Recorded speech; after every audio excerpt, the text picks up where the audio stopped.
أشرف الأنبياء والمرسلين سيدنا وحبيبنا وشفيعنا وطبيب قلوبنا محمد وعلى آله وصحبه أجمعين. وسبحان الله والحمد لله ولا إله إلا الله والله أكبر لا حول ولا قوة إلا بالله العلي العظيم. السلام عليك يا سيدي يا رسول الله، السلام عليك يا سيدي يا حبيب الله، السلام عليك يا سيدي يا خير خلق الله، السلام عليك يا إمام الأنبياء والمرسلين، السلام عليك يا خاتم النبيين، السلام عليك يا رحمة للعالمين، السلام عليك أيها النبي ورحمة الله وبركاته. قال المصنف رحمه الله: والديلمي عن ابن عباس إذا مات العالم صور الله علمه في قبره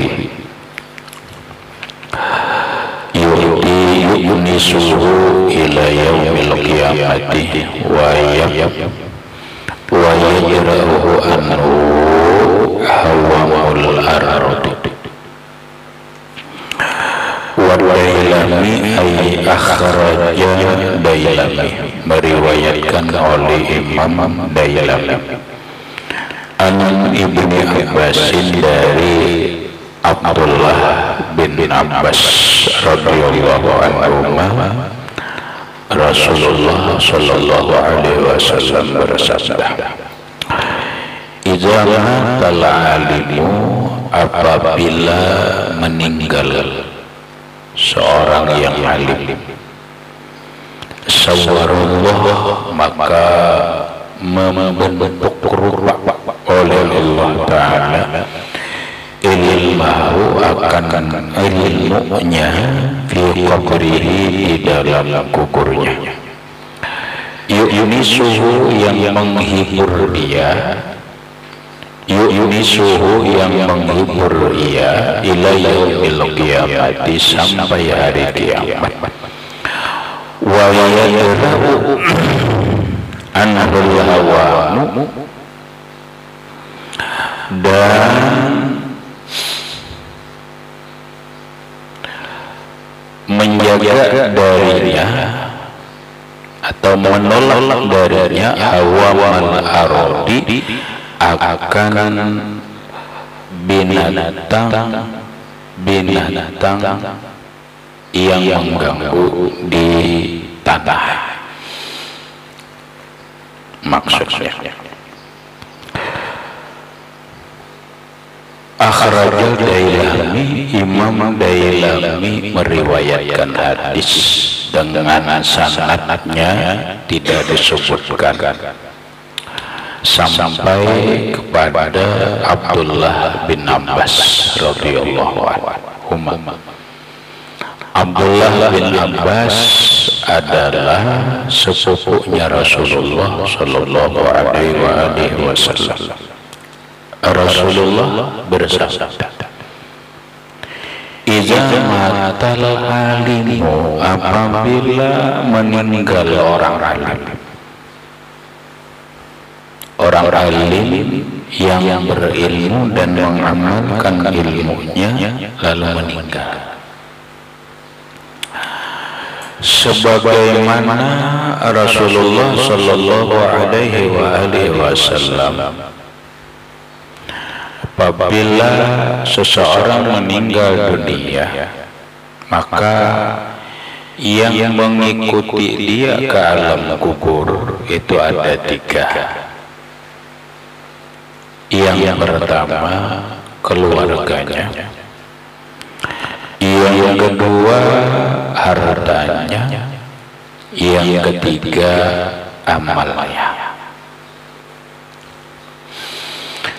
Begitu mayat dibawa ke dalam kubur, kemudian mayatnya dimasukkan ke dalam kubur, yarji'u isnani, dua pulang, dua kembali, ahluhu wa maluhu, keluarganya dan hartanya pulang.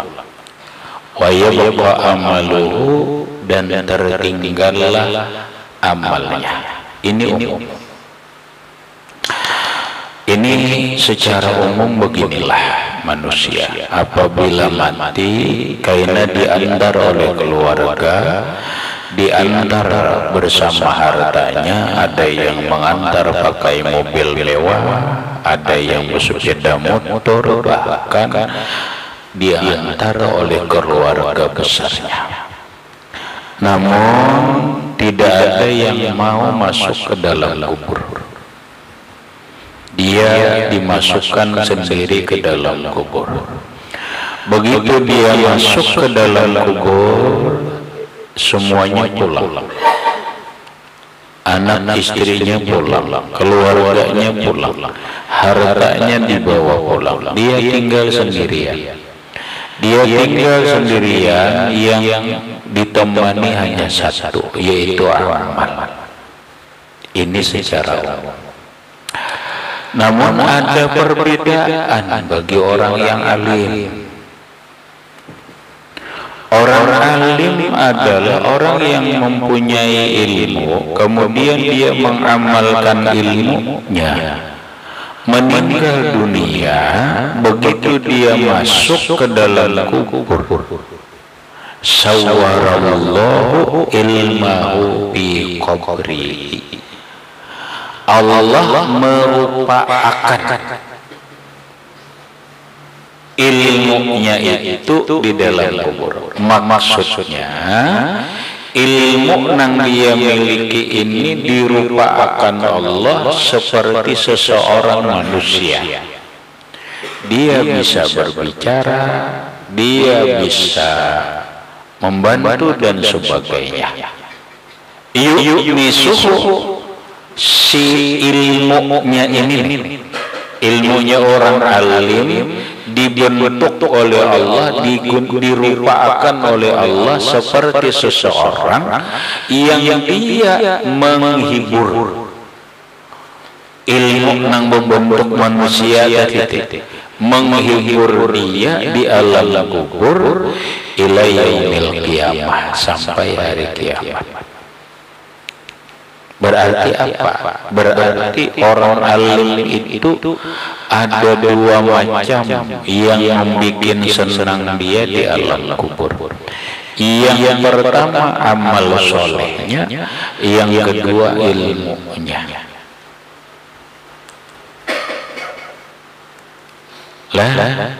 Maka ketika masyarakat umum, orang awam amalnya baik, amalnya soleh, maka dia dihibur dengan amal solehnya. Namun ketika orang alim di dalam kubur, dia dihibur, disenangi oleh Allah Ta'ala dengan amal solehnya dan dengan ilmu yang dibentuk oleh Allah seperti rupa manusia yang menghibur dia sampai hari kiamat. Lalu raminya di dalam kubur, ramilah di dalam kubur, karena ditemani amal, ditemani oleh ilmu. Yang jadilah kuburnya itu raudhatan min riyadil jannah, kebun daripada kebun surga, kebun daripada kebun surga. Wa yayra'u anhu, dan menjaga ia darinya hawamal ardi, akan gangguan binatang-binatang di tanah. Lalu seluruh nangsi orang tadi menjaga dia, menolak dia daripada binatang-binatang liar di tanah. Binatang apa yang ada di dalam di tanah? Ya macam-macam. Bisa cacing, bisa kala dan sebagainya lah. Maka jasadnya orang alim tidak bisa diganggu oleh cacing. Dia tidak bisa diganggu oleh binatang-binatang yang ada di dalam tanah. Berarti jasadnya orang alim yang benar-benar mengamalkan ilmunya, dia tidak dimakan oleh cacing. Berarti kada buruk. Paham? Nah, lalu makanya ada sebuah pemahaman rahmatai. Orang yang di alam kubur atau jasad yang di dalam kubur itu ada yang jasadnya tidak hancur karena ilmu, ada yang jasadnya tidak hancur karena amalan. Paham? Orang ada jasadnya di dalam kubur, kada hancur, kada alim, tapi ada amalannya. Ada amalannya, amalan supaya jasad kada hancur di dalam kubur. Nah, ini ada orang bahari amalannya apa? Ada amalannya. Ada juga orang yang di dalam kubur itu jasadnya tidak hancur karena ilmunya. Paham? Ini jelas karena ilmunya. Nah, ilmu apanya ya? Karena ini alim, ilmu fikih alim, ilmu tauhid alim, ilmu tasawuf alim. Dengan keilmuannya itu jasadnya ada hancur di dalam kubur. Terang. Nah, ada pun yang dikatakan Nabi di dalam hadis, ada beberapa orang yang jasadnya tidak dimakan oleh tanah. Yang pertama adalah luhumul anbiya. Dagingnya para nabi, jasadnya para nabi itu tidak dimakan oleh tanah. Demikian juga orang-orang yang mati syahid. Orang-orang mati syahid, jasadnya tidak dimakan oleh tanah. Nah, selebihnya ada orang jasadnya kada itu apa? Itu berupa bisa langsung maziyah atau kekhususan yang diberikan oleh Allah, ditambah ilmu mereka, ditambah amal mereka. Berikutnya adalah ada aulia, ada ulama. Timbul pertanyaan, orang wali itu hancurlah jasadnya di dalam kubur. Kalau benar-benar wali Allah, ya kada hancur. Ulama pang jasadnya hancurlah di dalam kubur. Kalau benar ulama, ya tidak hancur.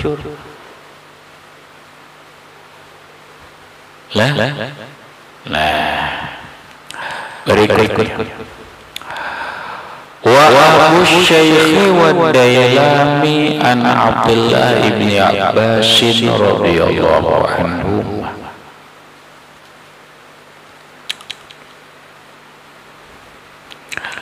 Meriwayatkan oleh Abu Syekh dan Dailami dari Abdullah bin Abbas radhiyallahu anhu.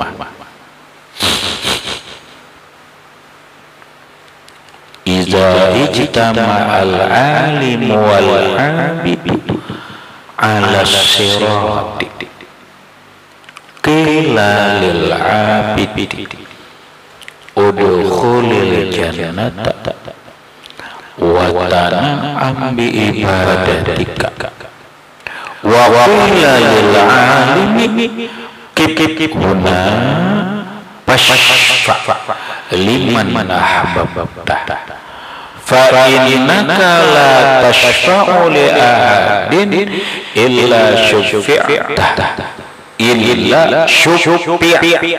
di barisi faqama maqamal anbiya. Iza ijtama'al alimu, apabila terkumpul orang alim, wal abidu dan orang yang ahli ibadah tapi tidak mengajar ilmu. Apabila orang alim yang mengamalkan ilmunya, yang mengajarkan ilmunya, dan orang yang ahli ibadah tanpa mengajarkan ilmu, mereka apabila terkumpul ala sirat, di atas siratal mustaqim, qila lil abid, lalu dikatakan orang terhadap si ahli ibadah, udkhulil jannata wa tan'am bi ibadatika, masuklah engkau ke surga dan bernikmat-nikmatlah engkau dengan sebab ibadahmu. Nang ahli ibadah, orang nang ahli ibadah, silakan engkau masuk surga, bernikmat-nikmatlah engkau di dalam surga berkat ibadah. Perhatikan kalimatnya. Wa qila lil alim, dan dikatakan terhadap orang alim, huna, berhentilah engkau di sini.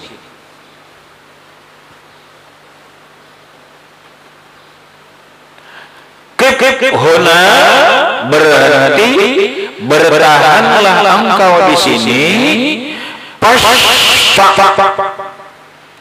Berilah syafaat, berilah bantuan, liman ahbabta, bagi orang yang engkau cintai, bagi orang yang engkau sukai. Fa innaka, maka bahwasanya engkau la tashfa'u li ahadin, tidak memintakan syafaat. Itu arti la tashfa'u, tidak memintakan bantuan, li ahadin, untuk seseorang, illa syufi'ta, kecuali engkau diberi bantuan. Faqama maqamal anbiya, maka menempatilah dia pada tempat para nabi. Apa maksudnya? Maksudnya orang ahli ibadah dengan orang alim itu di akhirat nampak jelas berbeda. Kalau orang ahli ibadah silakan dia masuk surga, ya sendirilah masuk surga. Tapi ketika orang alim ditunggu dulu, si fulan umpamanya rahmat, rahmat, tunggu dulu. Engkau jangan masuk surga dulu, tapi tunggu. Silakan engkau ingin menolongi siapa? Silahkan engkau ingin menolongi siapa? Silahkan engkau ingin membantu siapa biar masuk surga bersamamu. Ingat, ini orang alim. Maka secara akal, secara pahaman, dan ini juga yang diuraikan dalam kitab, orang alim itu punya keluarga. Orang alim itu punya istri, punya anak, punya orang tua, punya keluarga. Kemudian orang alim itu punya murid, punya pecintanya, punya orang yang menyayanginya. Dalam hadis ini, orang alim disuruh menolongi siapa yang ingin ditolong. Cuman di hadis ini tidak ada penegasan berapa orang yang bisa mereka bantu. Paham? Cuman kalimatnya, orang alim, sebelum kau masuk surga, bantu dulu, tolongi orang yang engkau ingin tolong. Nah, jumlahnya berapa yang ditolongnya tidak disebutkan. Maka boleh jadi banyak, boleh jadi terbatas, itu tergantung Allah. Maka orang alim ini mencari dulu siapa yang diberi syafaat, siapa yang akan ditolong. Biasanya orang akan menolongi kalau orang itu adalah dekat dengan dia, keluarga, anak istri, murid, teman, dan sebagainya. Maka pastilah orang alim ini akan memberikan syafaat, memberikan pertolongan kepada anak dan istrinya. Kalau ada orang tuanya, Mungkin kalau bahasa contoh, ya Rabb, keluarkanlah istriku dari neraka. Keluar. Ya Rabb, keluarkanlah anak-anakku dari neraka. Keluar dari neraka. Ini hebatnya orang alim. Paham. Tapi ingat, jangan merasa diri kita alim. Orang yang bujur sempurna ilmunya, fiqih, tauhid, dan tasawuf, atau syariat, tarekat, hakikat, dan ma'rifat.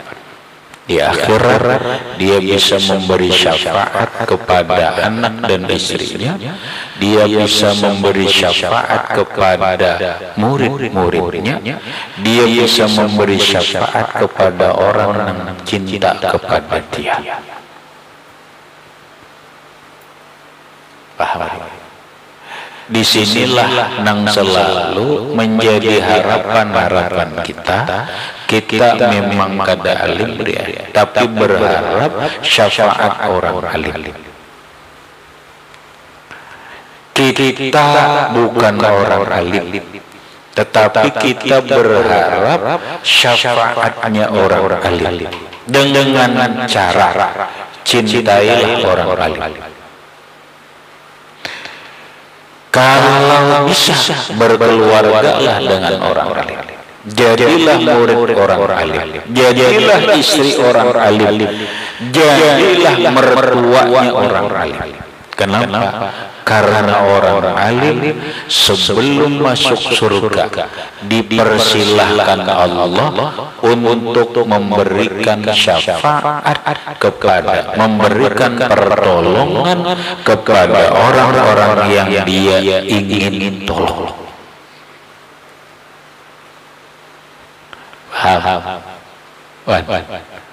Nah, maka innaka la tashfa'u li ahadin, bahwa engkau tidak memberikan pertolongan untuk seseorang illa syufi'ta, kecuali engkau diberi syafaat. Maka saat itu orang alim faqama maqamal anbiya, dia menempati akan tempatnya para nabi, yang mana para nabi itu bisa memberi syafaat kepada umatnya. Maka orang alim pun bisa memberi syafaat kepada keluarganya, kepada murid-muridnya, kepada orang yang sayang dan mencintai mereka. Inilah hebatnya orang alim. Paham? Maka gambaran gini, kada perlu sibuk kita memikirkan ibadah dulu fikih. Sekarang ini sibuklah kita memikirkan bagaimana kesempurnaan ilmu fikih kita, bagaimana ilmu tauhid kita, bagaimana tasawuf kita, bagaimana ma'rifatullah kita.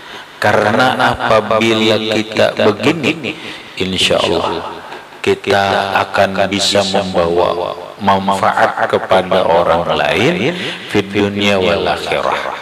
Kalau ikam mulai sekarang berpikirnya hendak ibadah, asyik ibadahnya terus, pada akhirnya menjadi seorang yang abid, seorang yang ahli ibadah.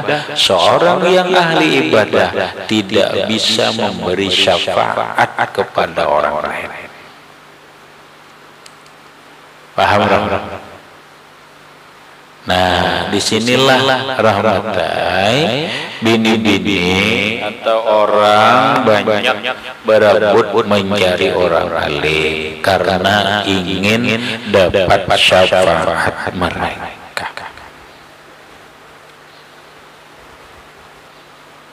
Ini syafaat. Banyak lagi syafaatnya orang wali, syafaatnya Rasulullah.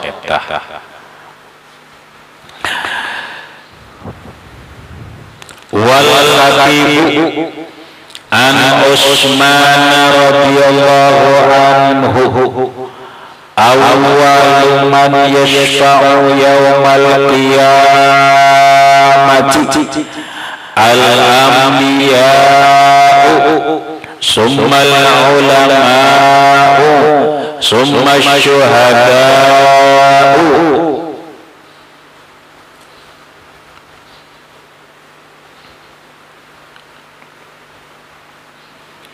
Wal khatib ay akhrajal khatibu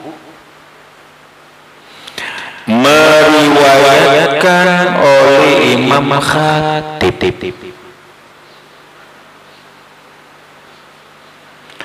an Utsman radhiyallahu anhu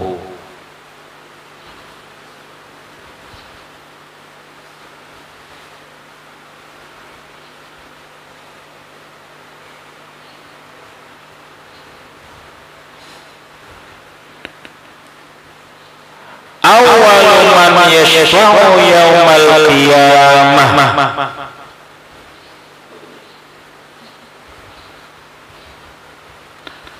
pertama kali atau awal-awal orang yang memberi syafaat, orang-orang yang memberikan bantuan, orang yang memberikan pertolongan yaumal qiyamati pada hari kiamat al-anbiya, yaitu para nabi.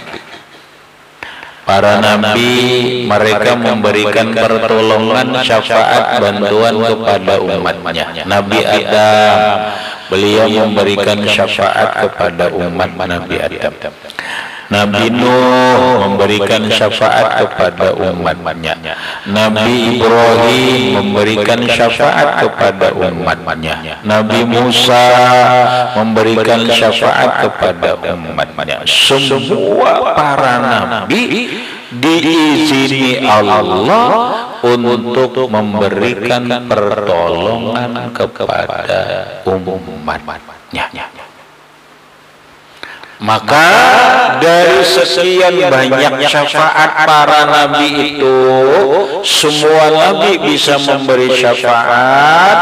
Ada yang disebut dengan syafaatul uzma. Pahamlah. Ada yang disebut dengan syafaatul uzma, syafaat besar.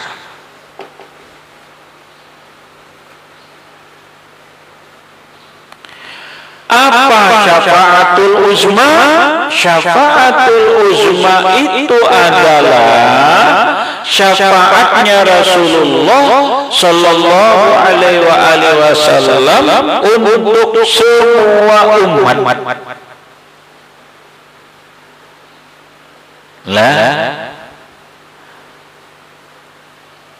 Untuk semua umat. Maka Rasulullah memberi syafaat kepada umat Nabi Adam. Rasulullah itu memberikan syafaat kepada umat Nabi Nuh. Rasulullah itu memberikan syafaat kepada umat Nabi Sulaiman. Rasulullah itu memberikan syafaat kepada umat Nabi Ibrahim dan nabi-nabi yang lain.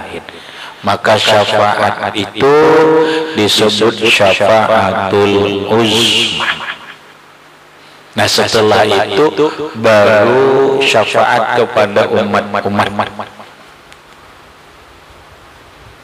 Lalu Rasulullah Shallallahu Alaihi Wasallam memberikan syafaat kepada umatnya. Ia kokoh dalam mendapatkan syafaat Rasulullah Shallallahu Alaihi Wasallam itu adalah syafaati li ahlil kabairi min ummati. Hadis pahamlah. Syafaati li ahlil kabairi min ummati. Syafaatku secara pokok li ahlil kabairi untuk orang-orang yang berdosa besar min ummati daripada umatku. Kembalilah hadis itu dicatat karena ada pemahaman kaidah sangat membutuhkan dengan pemahaman hadis itu. Sekali lagi, syafaati li ahlil kabairi min ummati.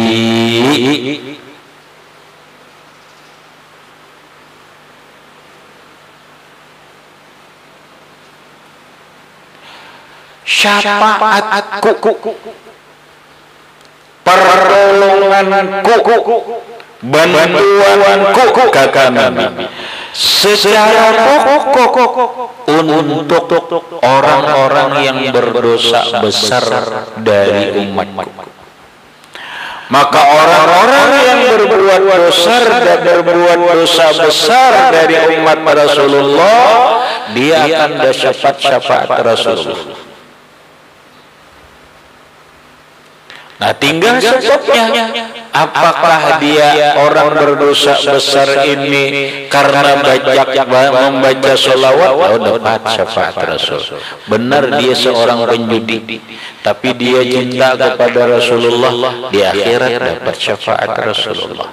Benar dia seorang pelacur, tapi di akhirat dia bisa dapat syafaatnya Rasulullah karena cinta lawan Rasulullah Sallallahu Alaihi Wasallam. Ini dulu yang utama. Kalau orang-orang ada berbuat dosa besar ini gampang aja benar kadang-kadang ini. Tanpa syafaat Rasulullah pun bisa saja. Syafaat siapa? Syafaat ulama bisa.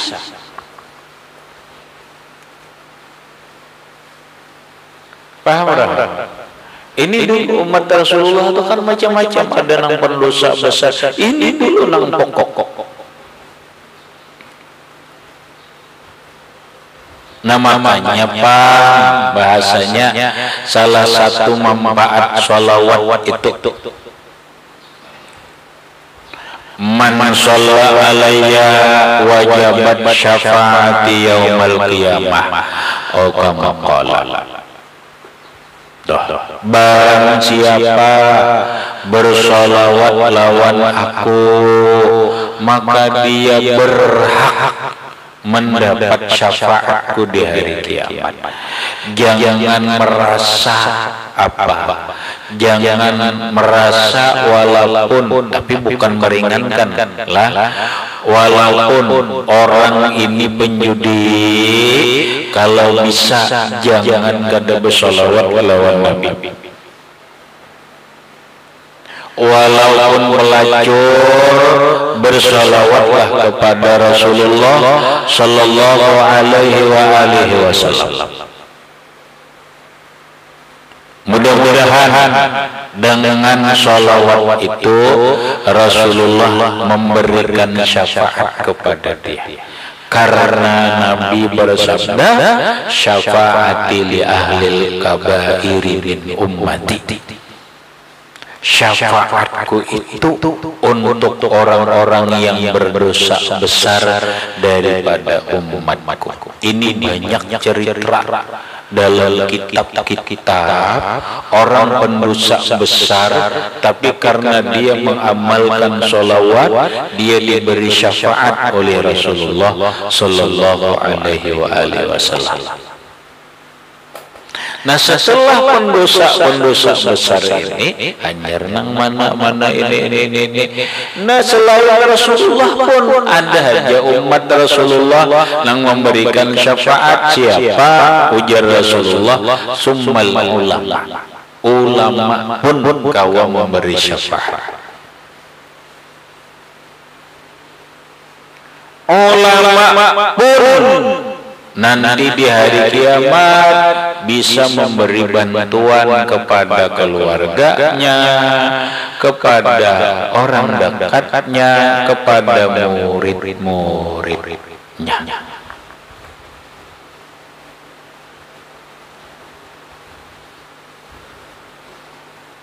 Nah, di dalam ini ada hadis aulia, summal ulama, summa syuhada, kada aulia. Kenapa ya? Imam Ahmad bin Hambal berkata, "Lau lam yakunil ulama'u aulia, fama ala wajhil ardi minal aulia." Kalau ulama itu bukan wali, maka di permukaan bumi ini tidak ada wali.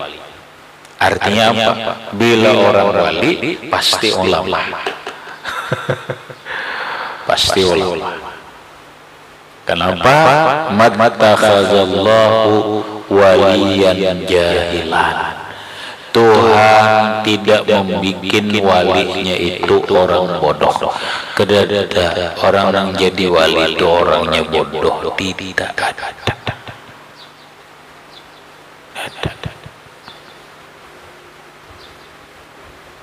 Orang gigilaan dipedahkan wali lah, jangan.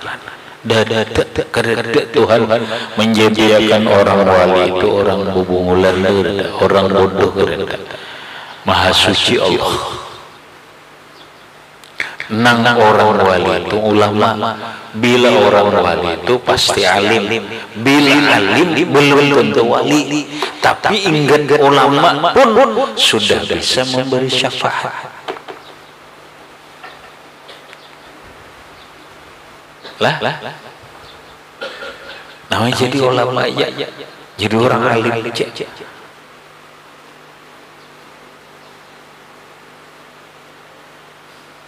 Orang bahari itu bila orang ngaji nuntut ilmu tuh dibantu di apaan apa aja. Aku mudahannya bujur-bujur jadi orang alim apa dapat syafaatnya gitu. Bahari gitu. Tapi bujuran alim. Kalau secara global dulu, secara umum rahmatnya mun anak alim itu ngajinya 30 tahun. Ngajinya 30 tahun. Kita ambil separuh lah 15 tahun barang ngaji. 15 tahun ngaji. Jangan berlebihan. Biar begini tetap ngaji. Ngajinya wujud-wujud, ngaji fikih, tauhid, tasawuf, pahami, amalkan dan sebagainya. Oh benar, jadi alim. Jadi ulama.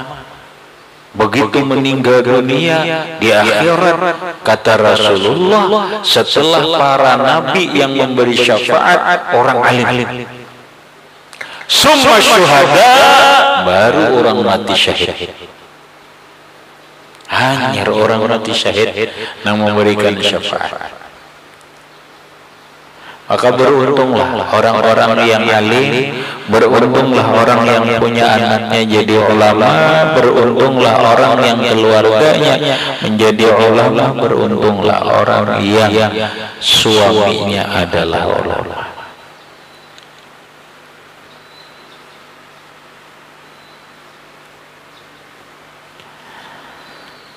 Nah lalu kita nang kada alim ini, kita nang kada mati syahid ini berpikir nang kaya apa dapat syafaatnya para nabi. Iya kan lah? Nah kaya apa kita dapat syafaatnya Rasulullah? Ya banyak bersolawat. Banyak bersolawat kepada Rasulullah. Termasuk ziarah ke makam Rasulullah. Karena Rasulullah sallallahu alaihi wasallam bersabda, "Man zara qabri wajib syafaati." Orang yang menziarahi kuburku berhak mendapat syafaatku. Karena inilah para ulama menghukumkan sunat muakkad. Orang yang berhaji itu berziarah ke makam Rasulullah. Bahkan ada yang mengatakan orang yang berhaji namun kada ziarah ke makam Rasulullah sallallahu alaihi wasallam, walaupun ziarah ke makam Rasulullah itu bukan bagian rangkaian ibadah haji atau bukan bagian rukun haji, wajib haji dan lainnya yang berkaitan dengan kesempurnaan haji, tapi orang yang berhaji kada berziarah ke makam Rasulullah, maka orang itu jauh dari Rasulullah. Pakat jafani, orang itu jauh lawan Rasulullah. Ziarah ke makam Rasulullah dapat syafaatnya Rasulullah.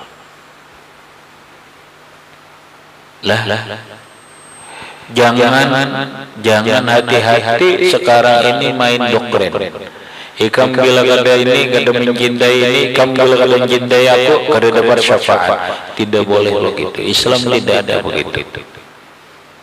Bang ikam orang alim Allah ikam bila kada mencintai aku, bila kada menghormati aku, bila kada muliakan aku, kada dapat syafaat di hari kiamat. Bukan begitu. Ada boleh begitu.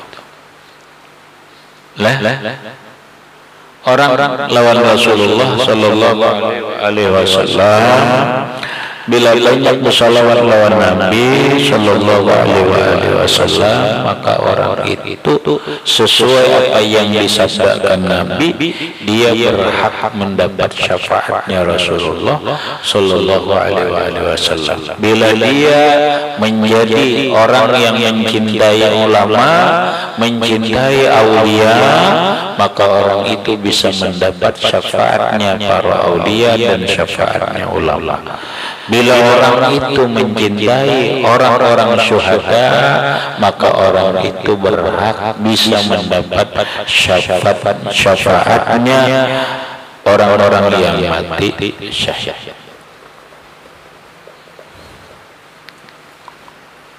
Habis. Kemudian wahwa an-nasin fadlul alimi ala ghairihi ka fadlin nabi ala ummati. Dan khatib wahwa khatib meriwayatkan dari Anas bin Malik radhiyallahu anhu, Rasulullah bersabda, fadlul alimi ala ghairihi, keutamaan orang alim atas yang bukan orang alim, kafadlin nabi ala ummatihi, seperti keutamaan nabi atas umatnya. Berikutnya wa an Jabirin akrimul ulama ila akhirih, wallahu a'lam bishawab.